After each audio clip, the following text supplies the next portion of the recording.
Good morning Odisha. आज April 14 तारिख मंगलवार 30 टी गुरुत्वपूर्ण न्यूज उपर आसंतु नजर पकाइबा। आपण मानक भल पाइबा स्वरूप गोटे गोटे लाइक निश्चित भाव रखिदेवे। ओडिया नववर्ष एवं महाविषुव संक्रांतिर अभिनंदन। एही नुआ वर्ष आपणक पई नुआ आशा और सफलता नहीं आसु। समस्ते निरोग रुहंतु एवं समाज रे एकता बजाय रहू, यह ही कामना। एणिकी रेल स्टेशन पाखरे मिलिबो 5 केजी विशिष्ट गैस सिलिंडर। एलपीजी संकट मध्य निकटरे राज्य सरकार घोषणा करथिले छात्र छात्री और प्रवासी मानक पई पेट्रोल पंप रे 5 किलो विशिष्ट गैस सिलिंडर उपलब्ध हेबो। निष्पत्ति अनुसार पेट्रोल पंप रे मध्य ताहा मिलुछि। एबे स्टेशन पाखरे हेकु उपलब्ध कराई जाइथिबा कहिसंती राज्य जोगाण मंत्री कृष्णचंद्र पात्र। आगामी दिन में राज्य में अधिकरू अधिक गैस स्टेशन खोलिबाकू सरकार योजना करिथिबा मंत्री कहिसंती। उल्लेखयोग्य मध्यप्राच्य युद्ध जोगु देश में एलपीजी संकट होइतिला। स्थायी प्रमाणपत्र नथिबा लोक माने 14 किलो विशिष्ट सिलिंडर पाई पारु नथिले।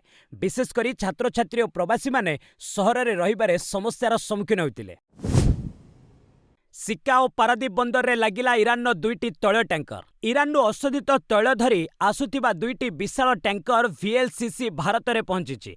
दीर्घ 7 वर्ष पर प्रथम थर ईरानी तैल जहाज भारत आसी। ईरानी पताका लागिथिबा VLCC फेलिसिटी गुजरातर सिक्का बंदर में पहुंची। कुराका और पताका लागिथिबा VLCC टैंकर जया ओडिशार पारादीप रे लागिछि। प्रत्येक टैंकर रे प्राय 20 लाख बैरेल लेखाएं अशोधित तैल रही। युद्ध जोगु ईरान तेल किणवा लगी थिबा कटकणा को अमेरिका सामयिक हटाइबा परे भारत ए तेल आनिछि। अमेरिकार एही कटकणा रिहाती आसंता 19 तारिख पर्यंत बलवत्तर रही। 2019 मे रे अमेरिका ईरान उपरे बासंद लगाइबा सह एहाठारु केही तेल किणारे कटकणा करिथिला। फଳରେ भारत आउ ईरान ठारू अशोधित तैल आनि नथिला। मानस मंगराज बीजेडी संसदीय दल नेता सुलता उपनेता। बीजेडीर राज्यसभा सांसद मानस मंगराज को दल नुआ दायित्व प्रदान करिछि। तांकु बीजेडी संसदीय दल नेता भाबे नियुक्ति दिया जाइछि। सुलता देवଙ୍କୁ उपनेता तथा सचेतक भाबे दायित्व प्रदान करा जाइछि। बीजेडी सुप्रीमो नवीन पट्टनायक राज्यसभा अध्यक्षक निकटकू ए नियुक्ति संपर्क में चिठी पठाइछन्ति। ए नियुक्ति पई उभय नवीन पट्टनायक निकटरे कृतज्ञता ज्ञापन करिछन्ति। उल्लेखयोग्य सांसद सस्मित पात्र पूर्वर संसदीय दल नेता थिले, किंतु विभिन्न प्रसंग में तांका आभिमुख्य सह दलर अन्य सांसद मानकर मतभेद होइतिला। तेणु सस्मित उक्त पदवी छाड़िबाकू बाध्य होइतिले। 29 कोटीर प्रकल्पर लोकार्पण कले मुख्यमंत्री 51टी प्रकल्पर भित्तिप्रस्तर। सोमवार मुख्यमंत्री मोहन चरण माझी बड़बिल ठारे बड़बिल बाईपास रिंग रोड प्रकल्पर भित्तिप्रस्तर स्थापन करिसेंति। बाईपास तथा रिंग रोड दैर्घ्य हेउछि 18 किलोमीटर 326 मीटर। एही प्रकल्प पई 1581 कोटी 21 लाख टंका खर्च हेबो। एही कार्यक्रम रे से 29 कोटी 41 लाख टंकार 24टी प्रकल्पर लोकार्पण करिसेंति। एथिसह 326 कोटी 43 लाख टंका व्यय बराद रे 51टी प्रकल्पर भित्तिप्रस्तर स्थापन करिसेंति। 8 लेन विशिष्ट बड़बिल पारादीप रास्ता निर्माण कार्य शीघ्र त्वरान्वित करने जिला प्रशासन को निर्देश देते। जोड़ा वासुदेवपुर और बड़बिल 298 कोटी टंकार एक विद्युत सबस्टेशन निर्माण घोषणा करते। 95 कोटी टंका विनियोग में 10 किलोमीटर दीर्घ बामेबारी पलासा गुरुडा कोईडा सड़क पर शिलान्यास करते। 19 पर्यंत जारी रहिबो गरम लहरी। ए वर्ष कम बर्षिबो मौसुमी। राज्य में कालबैशाखीर प्रभाव ह्रास पाइबा परे गरम बढ़ी। उपकूल अभ्यंतरीण पश्चिम ओडिशार अनेक सहर में तापमात्रा बढ़ी। आसंता काली ठारू 19 तारिख पर्यंत प्रचंड ग्रीष्म लहरीर आशंका थिबा पाणीपाग विभाग पूर्वानुमान करिछि। अनेक सहर में तापमात्रा 40 डिग्री सेल्सियस को टपी जाइपारे। विशेषकर पश्चिम ओडिशार केतेक स्थान में तापमात्रा 43 रु 44 डिग्री रहीपारे। अपरपक्षे चलित वर्ष एल निनो प्रभाव में मौसुमी कम बर्षि पारे बोली विभाग आकलन करिछि। 92% वर्षा होइपारे बोली कुहाଯାଇଛି। 1971 रु 2000 मसीहा मध्य मौसुमी ऋतु में हाराहारी 87 सेंटीमीटर वर्षा होतिबा बेले चलित वर्ष ए परिमाण 80 सेंटीमीटर रहीपारे। होर्मुज निकटरे अटकी भारतर 15 जहाज आनिबाकू सरकारक उद्यम। अमेरिका सेना होर्मुज प्रणाली को अवरोध करने चेतावनी देछि। तेणु यह निकटरे फसी रही 15टी भारतीय जहाज को नहीं चिंता बढ़ी। एसबू जहाज और तैल टैंकर युद्ध आरंभ परठारु आरब सागर और ओमान उपसागर रे अटकी रही। अमेरिका नौसेना कहिछि जे होर्मुज को कौनसी जहाज आसिबो नहीं किंबा होर्मुज देई चलाचल करिबो नहीं। तेबे भारतर समस्त जहाज और सेथिरे नाविक सुरक्षित थिबा केंद्र सरकार कहिसंती। विदेश मंत्रणालय सह जोगाजोग करा जाई सेगुडीकु किभଳି निरापदरे स्वदेश को फेराई अणाजिबो सेही दिगरे पदक्षेप निया जाउछि। इतिमध्यरे मध्य ପ୍ରାଚ୍ୟରୁ ଏଲ୍‌ପିଜି ଧରି ଆସୁଥିବା ଜାହାଜ ଜାଗ ବିକ୍ରମ ଗତ 11 ତାରିଖରେ ହର୍ମୁଜ ଅତିକ୍ରମ କରିଛି। ଆଜି ଏହା ଗୁଜରାଟର କାଣ୍ଡଲା ବନ୍ଦରରେ ପହଞ୍ଚିବ। ସେଥିରେ 20,400 ମେଟ୍ରିକ୍ ଟନ୍ ଏଲ୍‌ପିଜି ଥିବାବେଳେ 24 ଜଣ ନାବିକ ଅଛନ୍ତି। ହର୍ମୁଜରେ ଆମେରିକୀୟ ଯୁଦ୍ଧ ଜାହାଜକୁ ଚେତାବନୀ ଦେଲା ଇରାନ ନୌସେନା। ଇରାନର ସରକାରୀ ଗଣମାଧ୍ୟମ ଏକ ଭିଡିଓ ଜାରି କରିଛି, ଯେଉଁଥିରେ ଏକ ଆମେରିକୀୟ ନୌସେନାର ଯୁଦ୍ଧ ଜାହାଜ ହର୍ମୁଜ ପ୍ରଣାଳୀରେ ପ୍ରବେଶ କରିବା ପରେ ଇରାନ ନୌସେନା ଏହାକୁ ଫେରିଯିବାକୁ ଚେତାବନୀ ଦେଉଛି। ଏହି ଭିଡିଓରେ ଦେଖିବାକୁ ମିଳିଛି ଯେ ଇରାନ ନୌସେନାର ଜଣେ ସଦସ୍ୟ ପ୍ରଥମେ ଆମେରିକୀୟ ଯୁଦ୍ଧ ଜାହାଜକୁ ଏହାର ପରିଚୟ ନମ୍ବର ପଚାରୁଛନ୍ତି। ଏହାପରେ ତୁମେ ତୁରନ୍ତ ମାର୍ଗ ପରିବର୍ତ୍ତନ କରି ଭାରତ ମହାସାଗରକୁ ଫେରିଯିବା ଉଚିତ ବୋଲି କହୁଛନ୍ତି। ଯଦି ତୁମେ ମୋର ଆଦେଶ ପାଳନ ନ କର ତେବେ ତୁମ ଉପରେ ଆକ୍ରମଣ କରାଯିବ ବୋଲି ଇରାନ ଅଧିକାରୀ କହୁଥିବା ଦେଖିବାକୁ ମିଳିଛି। ଏହାପରେ ଆମେରିକୀୟ ନୌସେନାର ଜଣେ ଅଧିକାରୀ କହିଛନ୍ତି ଯେ ଜାହାଜଟି ଅନ୍ତର୍ଜାତୀୟ ଆଇନ ଅନୁଯାୟୀ ଟ୍ରାନଜିଟ୍ ପ୍ୟାସେଜରେ ଅଛି। ଆମେ ତୁମକୁ ଚ୍ୟାଲେଞ୍ଜ କରିବାକୁ ଚାହୁଁନାହୁଁ। ଏହାପରେ ଇରାନ ଅଧିକାରୀ ପୁନର୍ବାର ଶେଷ ଚେତାବନୀ କହିବା ପରେ ଆମେରିକା ଯୁଦ୍ଧ ଜାହାଜ ପଛକୁ ଫେରି ଯାଇଥିବା ଜଣାପଡ଼ିଛି। ପଞ୍ଚଭୂତରେ ବିଲୀନ ହେଲେ ଆଶା ଭୋସଲେ, ମୁଖାଗ୍ନି ଦେଲେ ପୁଅ ଆନନ୍ଦ। ପଞ୍ଚଭୂତରେ ବିଲୀନ ହୋଇଛନ୍ତି ପ୍ରସିଦ୍ଧ ପ୍ରଚ୍ଛଦପଟ ଗାୟିକା ଆଶା ଭୋସଲେ। ରାଜକୀୟ ସମ୍ମାନ ସହ ମୁମ୍ବାଇର ଶିବାଜୀ ପାର୍କ ଶ୍ମଶାନ ଘାଟରେ ତାଙ୍କର ଅନ୍ତିମ ସଂସ୍କାର ସମ୍ପନ୍ନ ହୋଇଛି। ପୁଅ ଆନନ୍ଦ ତାଙ୍କୁ ମୁଖାଗ୍ନି ଦେଇଛନ୍ତି। ଅନ୍ତିମ ସଂସ୍କାର ସମୟରେ ମହାରାଷ୍ଟ୍ର ପୁଲିସ ପକ୍ଷରୁ ତାଙ୍କୁ ଗାର୍ଡ ଅଫ୍ ଅନର ବି ଦିଆଯାଇଥିଲା। ଶାନ୍ ସୁଦେଶ ଭୋସଲେଙ୍କ ଭଳି କିଛି ବଲିଉଡ୍ ଗାୟକ ଶୋକାଭିଭୂତ କଣ୍ଠରେ ଅଭି ନା ଯାଓ ଛୋଡକର ଗୀତ ଗାଇ ନିଜର ପ୍ରିୟ ଗାୟିକାଙ୍କୁ ବିଦାୟ ଜଣାଇଥିଲେ। ଏହି ଦୃଶ୍ୟ ସେଠାରେ ଉପସ୍ଥିତ ଲୋକଙ୍କ ଆଖିରେ ଲୁହ ଭରି ଦେଇଥିଲା।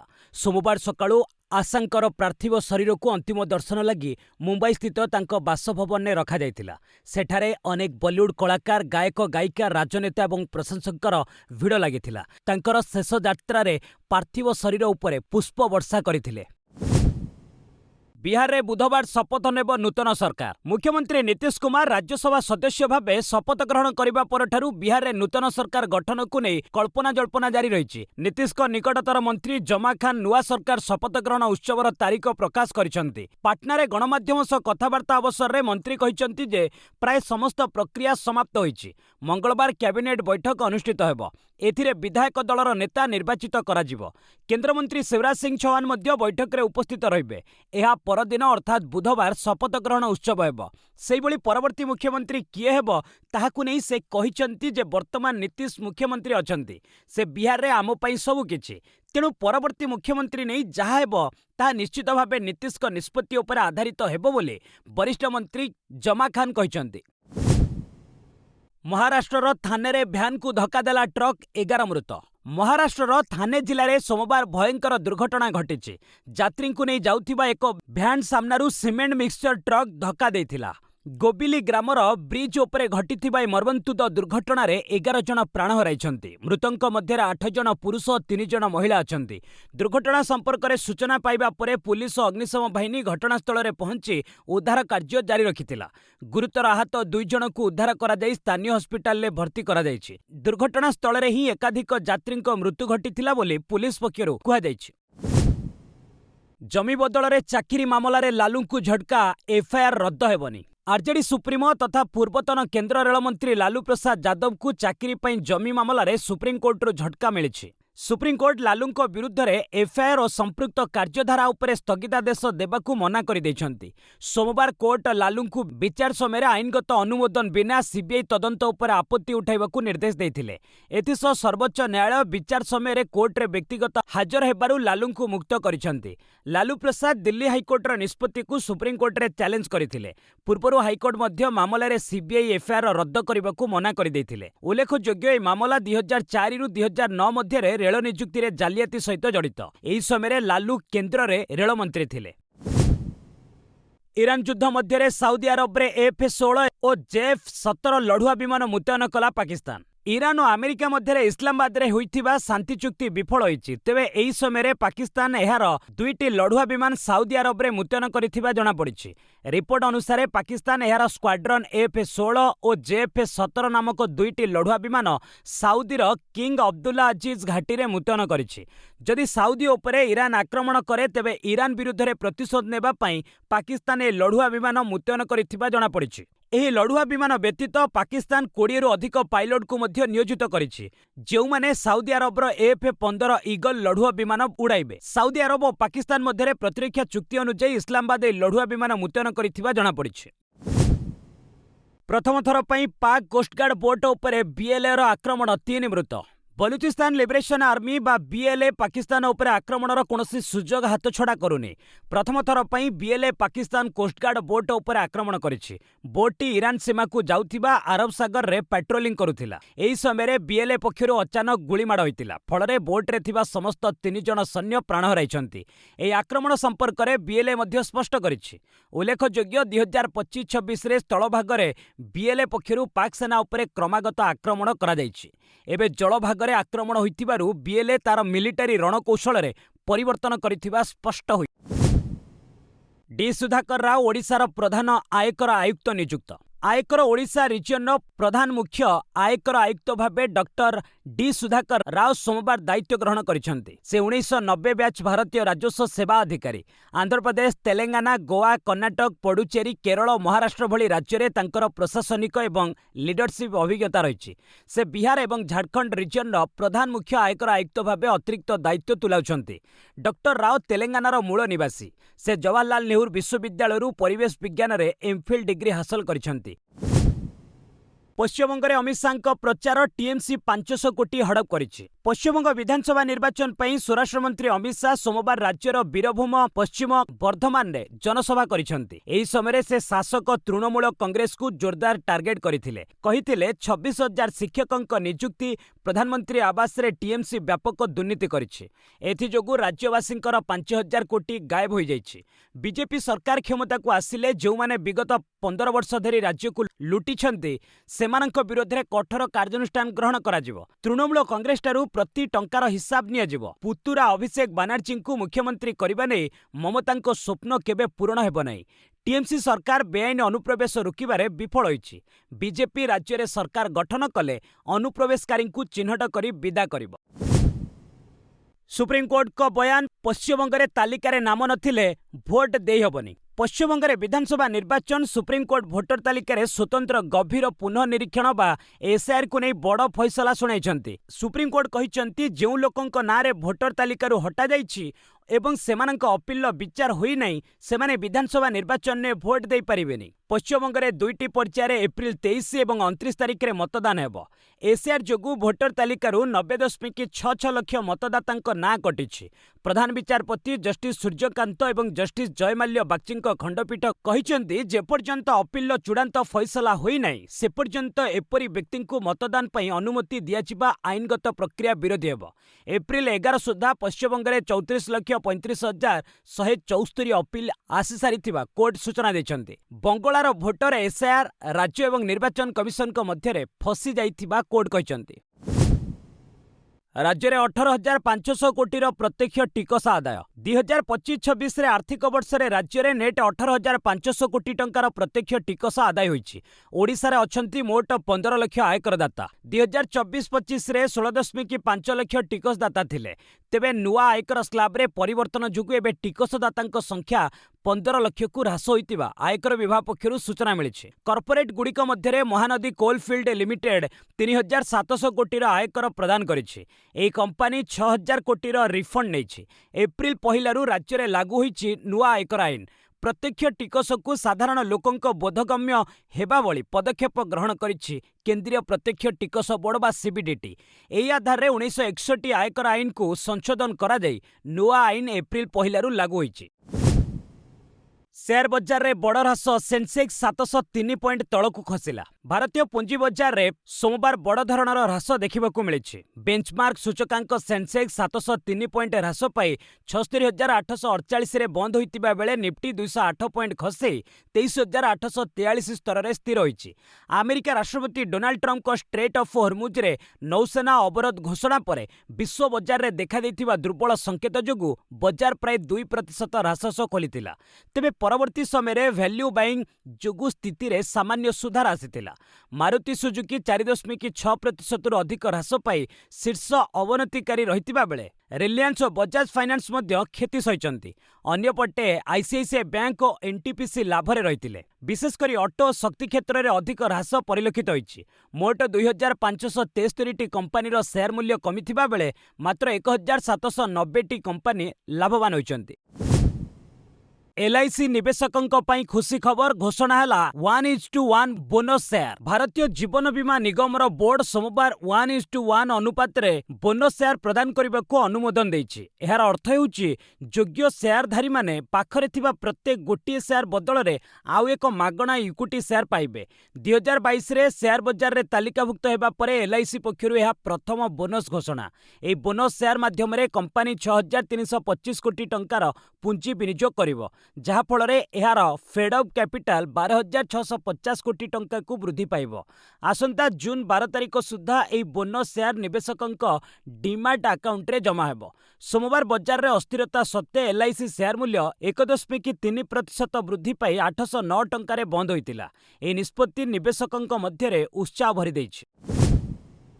संकटरे स्पाइसजेट 144.5 कोटी देले एयरलाइंस बंद हेबा आशंका। विमान सेवा संस्था स्पाइसजेट दिल्ली हाईकोर्ट को जणाइछि जे कलानिधि मारन और काल एयरवेज को तुरंत 144.5 कोटी टंका प्रदान कले एयरलाइन संपूर्ण भुशुड़ी पड़िबो।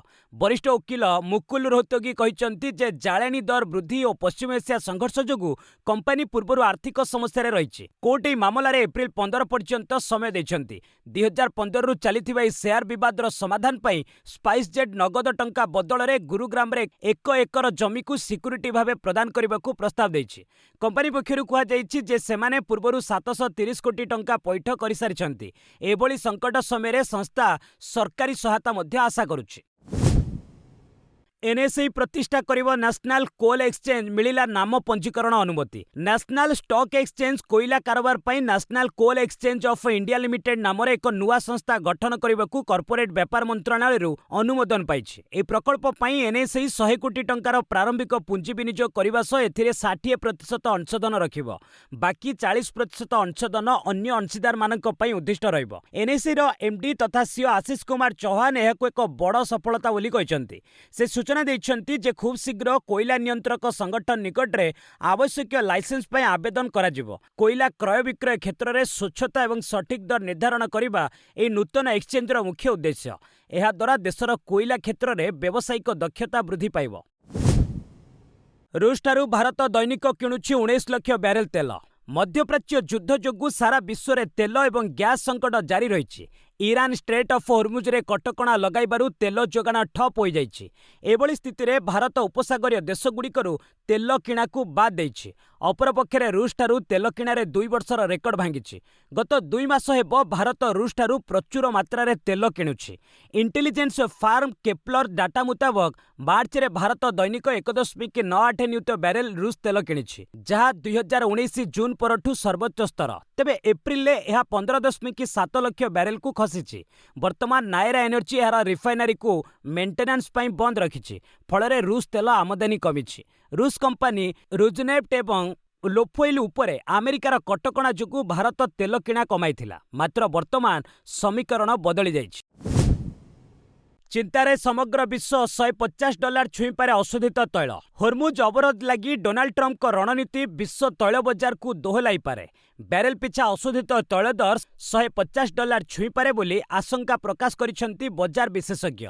आलोचना विफल हेबा परे सोमवार पुणी $100 पार करि जाइछि अशोधित तैल। बैरेल पिछा ब्रेंट क्रूड दर $103 पार करिछि। ट्रम्प जदि हॉर्मुज रे किछि पदक्षेप नियंती तेबे दैनिक हॉर्मुज दे जाउथिबा 12 न्यूट बैरेल तेल रिस्क आसी जिवो। आगामी दिन में तैल दर जदि स्थिर हो जाए भी समग्र एशियार आर्थिक विकासर गति धीमा हेबा आशंका रही। एशियन डेवलपमेंट आउटलुक रिपोर्ट कहिछि ईरान सह अमेरिका इस्राएल युद्ध द्वारा एशियार जीडीपी अभिवृद्धि 2025 5.4% ह्रास पाई ए वर्ष 5.1% रही पारे। राजस्थान रॉयल्स को 57 रन ने हराइला सनराइजर्स। आईपीएल सनराइजर्स हैदराबाद चमत्कार प्रदर्शन करी राजस्थान रॉयल्स को 57 रन रे परास्त करिछि। राजीव गांधी अंतर्जातीय स्टाडियम रे खेला जाइथिबा ई मैच रे प्रथमे बैटिंग करी हैदराबाद 20 ओवर रे 6 विकेट हराई 216 रन संग्रह करिथिला। दल पक्षरु ईशान किसान मात्र 44 बॉल रे 91 रन रो विस्फोरक पाली खेलिथिले। 217 रन रो विशाल लक्ष्य पीछा करी राजस्थान रॉयल्स 19 ओवर रे 159 रन करी ऑल आउट होइतिला। दल पक्षरु डोनोभान फेरेरा सर्वाधिक 69 रन करथिले। सनराइजर्सर बोलर साकिब हुसैन एवं प्रफुल्ल हिंजे घातक बोलिंग करी प्रत्येक 4टी लेखाएं विकेट अख्तियार करथिले। श्रेष्ठ प्रदर्शन पई प्रफुल्ल हिंजे को प्लेयर ऑफ द मैच भाबे चयन करा जायछि। अल्काराज को हराई मोंटे कार्लो मास्टर्स ट्रॉफी जीतिले सिन्नर। फ्रांस रे चलीथिबा मोंटे कार्लो मास्टर्स टेनिस टूर्नामेंटर इटाली तारका जानिक सिन्नर चैंपियन होइछन्ति। विश्व मान्यतार द्वितीय स्थान रे थिबा सिन्नर फाइनल रे 7-6, 6-3 सेट रे 1 नंबर खेलाड़ी कार्लोस अल्काराज को परास्त करथिले। एथिसह 24 वर्षीय सिन्नर चलित वर्ष तृतीय मास्टर्स 1000 टाइटल जीतिछन्ति। एथि पूर्वरु से इंडियन वेल्स और मियामी ओपन रे चैंपियन होइतिले। एठारे चैंपियन हेबा सह सिन्नर स्पानिश तारका अल्काराज को हटाई विश्व मान्यतार शीर्ष स्थान दखल करिसंति। शेष थर लगी सिन्नर गत नवेम्बर रे एटीपी रैंकिंग रे 1 नंबर स्थान रे रहितिले। महिला टी20 विश्वकप चैंपियन दल को मिलिबो 21.8 कोटी टंका। महिला टी20 विश्वकप र 10म संस्करण जून 12 रु इंग्लैंड रे आरंभ हेबो। एथिलागी आईसीसी पक्षरु रेकर्ड परिमाणर पुरस्कार राशि घोषणा करिछि। एथर विश्वकप रे मोट 87,64,615 डॉलर पुरस्कार राशि प्रदान कराजिबो। भारतीय मुद्रा रे एहा पाखापाखी 81.8 कोटी हेबो। गत 2024 संस्करण ठारू एथर पुरस्कार राशि 10% वृद्धि करा जायछि। एथर चैंपियन दल 23.40 लाख डॉलर तथा 21.8 कोटी टंका साथी रे नेकी जिवो। उपविजेता दल को पाखापाखी 10 कोटी टंका पुरस्कार दिया जिवो। सेमीफाइनल रे 2 पराजित दल 6.29 कोटी लेखाएं पाइबे। एहा बाद ग्रुप पर्याय रे प्रति मैच विजय लगी 29 लाख टंका मिलिबो। अंशग्रहण करुथिबा प्रत्येक 12टी दल को 2.31 कोटी टंका आईसीसी प्रदान करिवो। उल्लेखयोग्य निकटरे पुरुष टी20 विश्वकप जीतिथिबा भारतीय दल 2.45 मिलियन डॉलर तथा 22.87 कोटी टंका पुरस्कार जीतिथिला। मुंबई इंडियंस पई 6000 रन पूरण कले रोहित। मुंबई इंडियंस रो veteran batter Rohit Sharma IPL career रे आउ एक कीर्तिमान जोड़िछन्ति। वर्तमान बैटर भाबे से मुंबई फ्रांचाइज पई 6000 रन पूरण करिछन्ति। गतकाली आरसीबी विपक्ष मैच रे रोहित ए माइल खुंट छुईतिले। ए मैच रे रोहित 13 बॉल रे 19 रन करी रिटायर्ड हट होइतिले। फଳରେ मुंबई इंडियंस पई तांको मोट रन 6013 रन रे पहुंची। 231तम मैच रु 29.76 एवरेज रे से स्कोर करिछन्ति। 2030 राज्यगोष्ठी क्रीड़ा रे सामिल हेबो क्रिकेट हॉकी। राज्यगोष्ठी क्रीडार 24तम संस्करण 2030 मसीह रे भारतर अहमदाबाद रे आयोजित हेबो। ए मेगा इवेंट रे भारतर 2 लोकप्रिय क्रीड़ा क्रिकेट और हॉकी को सामिल करा जिवो। सेहि बळी कबड्डी, खोखो, मालखम और जोगो को सामिल नै विचार चलिछि। एथिरु 2टी क्रीड़ा को मध्य सामिल करा जिवो बोली केंद्र क्रीड़ा मंत्री मनसुख मांडव्य घोषणा करिसंति। चलित वर्ष ग्लास्गो रे हेबाकु थिबा राज्यगोष्ठी क्रीड़ा मोट 10टी क्रीड़ा को नै अनुष्ठित हेबो, जेउथिरे क्रिकेट हॉकी सामिल नहीं। किंतु भारत रे हेबाकु थिबा 2030 संस्करण रे आउ 7टी अधिक क्रीड़ा को अंतर्भुक्त करा जिवो। उल्लेखयोग्य राज्यगोष्ठी क्रीडार प्रतिनिधि मंडली गत सप्ताह भारत गस्तरे आसी क्रीड़ा मंत्री आलोचना करथिले। अबकारी कनेस्टेबल परीक्षार प्रश्नपत्र लीक मामलार 159 परीक्षार्थी अटक। झारखंड अबकारी पुलिस कनेस्टेबल नियुक्ति परीक्षा सहित जड़ित एक प्रश्नपत्र लीक रैकेट पर्दाफाश होइछि। पुलिस रांची रे एक निर्माणाधीन घरु 159 जन प्रार्थी को अटक रखिछि। रिपोर्ट अनुसार पुलिस गुप्त सूचना पाइबा परे विलंबित संध्यारे चढ़ऊ करिथिला।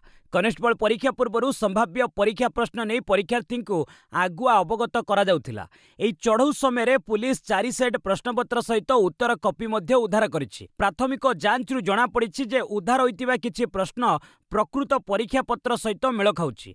एई प्रश्नपत्र लीक घटना रे अतुल भाटन नामक जणे व्यक्ति मास्टरमाइंड बोली जणा पड़िछि। एई गैंग प्रार्थी सहित प्राय 15 लाख टंकार डील करिथिला। अटक थिबा 159 परीक्षार्थी को भविष्यत रे झारखंड स्टाफ सिलेक्शन अन्य परीक्षारु निषेध कराजिबो बोली जणा पड़िछि। राज्य में लागू है राज्य सरकारी विश्वविद्यालय रे शिक्षक कैडर संरक्षण अधिनियम। राज्य में एणिकी प्रति विश्वविद्यालय रे स्वतंत्र भाव अनुसूचित जाति जनजाति और पछुआ वर्ग शिक्षकों को संरक्षण मिल। विधानसभा रे पारित होइतिबा ओडिशा राज्य सरकारी विश्वविद्यालय शिक्षक कैडर रे संरक्षण विधेयक 2026 को राज्यपाल स्वीकृति प्रदान करिसेंती।